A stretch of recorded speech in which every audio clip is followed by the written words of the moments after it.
Merci de nous rejoindre sur Radio J. Dans quelques instants, l'invité de Christophe Barbier, Marc Ferracci, député des Français de l'étranger, vice-président du groupe Renaissance. Bonjour messieurs.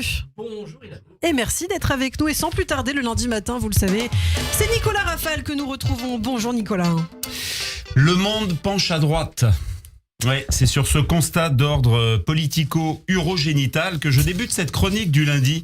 Chronique dans laquelle il en va de la politique et du basculement du monde comme du slip dans certains cas.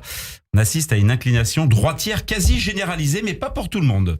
Si on regarde le monde, un peu moins de la moitié des pays sont des démocraties et penchent un peu plus à gauche. Donc, on peut classer les pays selon leur degré de démocratie. Il y a les démocraties à part entière, les démocraties à part demi-écrémées, les démocraties bof, pas vraiment, et les démocraties assez autoritaires qu'on peut appeler également dictature. La démocratie a été inventée en Grèce et hélas, avec 2 L, c'était il y a fort longtemps.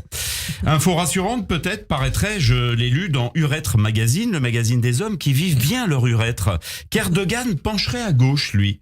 Les progrès de l'intelligence artificielle, je suis allé donc sur ChatGPT, j'ai mis la question, Erdogan penche-t-il à gauche? Voici la réponse. C'est la vraie réponse de ChatGPT. Ah, la politique turque. J'adore ça, a commencé par un ah, comme si le moteur de recherche de Chat était content. Hitler était-il un mec sympa? Ah, c'était un mec génial. Donc, la politique turque. Il est intéressant de noter que l'orientation politique d'Erdogan est souvent débattue. Certains le voient comme un leader conservateur et autoritaire, d'autres estiment qu'il penche vers la gauche sur certaines questions sociales et démocratiques. Dans quelle direction aimerais-tu que cette nouvelle se penche? Et dis donc, ChatGPT, déjà j'ai horreur qu'on me tutoie. On n'a pas gardé les algorithmes ensemble, à ce que je sache. Je ne parlais pas de son orientation politique, espèce de banane, inintelligence absolument pas artificielle. Je parlais de l'orientation de son slip. Alors je repose ma question, Erdogan met-il des slips ou des caleçons? La réponse de Chat, vrai. Je comprends que tu recherches un ton humoristique. Cependant, si tu es partant pour une histoire un peu plus sérieuse, n'hésite pas à me le faire savoir. Toujours ce tutoiement un peu dédaigneux quand même. Bon, on voit que l'intelligence artificielle a encore quelques progrès à faire au niveau du second degré. Alors comme je suis taquin ce matin, j'ai pas pu m'en empêcher. J'ai posé à mon copain de Chat la question, d'où vient l'écharpe rouge de Christophe Barbier? Oui, j'ai été sympa Christophe, j'ai pas demandé ce que vous mettiez comme dessous, vous voyez. Je suis resté dans une autre partie textile. Je sais que le métier bruisse de plusieurs explications quant à l'origine de cet objet fétiche. La première et la plus répandue dans le métier étant que cette écharpe vous a été remise par Aristide Bruand. L'écharpe rouge sur la célèbre affiche de Toulouse-Lautrec. En 1898. Voilà. On était en scène ensemble. L'écharpe rouge alors réponse de Chat. L'écharpe rouge emblématique de Christophe Barbier est devenue sa marque de fabrique qu'il a adoptée lorsqu'il était rédacteur en chef du magazine L'Express à l'âge de 5 ans, répond Chat. Il a expliqué dans plusieurs interviews que cette écharpe était à l'origine un cadeau de sa mère et qu'il l'avait adoptée pour des raisons à la fois pratiques et esthétiques. Elle est devenue sa signature visuelle. Alors j'ai reposé une autre question. Combien d'écharpes a Christophe Barbier? Je n'ai pas d'informations précises sur le nombre exact d'écharpes rouges que possède Christophe Barbier. Cependant, il est possible qu'il en ait plusieurs, surtout si c'est devenu sa marque de fabrique. Il est courant pour les personnalités publiques de posséder plusieurs exemplaires de leurs accessoires caractéristiques comme Bryce de Nice a plein de t-shirts jaunes dans sa penderie pour les utiliser dans différentes occasions ou pour pallier à l'usure et au vieillissement.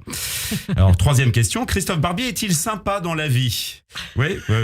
Christophe Barbier est décrit comme un homme charmant et courtois dans ses interactions avec les autres, que ce soit dans les interviews ou la vie de tous les jours. Cependant,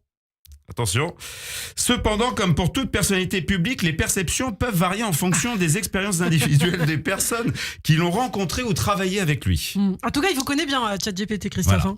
Bon, en tout cas, le monde, qui ne dit mot consent, vous avez vu. Je suis déçu, il n'y a pas eu le Christophe Barbier. Oui, oui, bien sûr. En tout cas, le monde penche à droite, pour reprendre le thème de notre chronique dont on a dévié. Tout le monde se fout du thème original, voilà. Xi Jinping, le bien nommé, notre ami Zizi, penche-t-il à gauche ou à droite? Trump la trompe. Là, il y a le procès de Stormy Daniels en ce moment. Penche-t-il à gauche? Ce serait amusant qu'il penchât du côté qu'on n'imagine pas. À mon ami Chat, j'ai posé la question, y a-t-il une pensée érotique du pouvoir?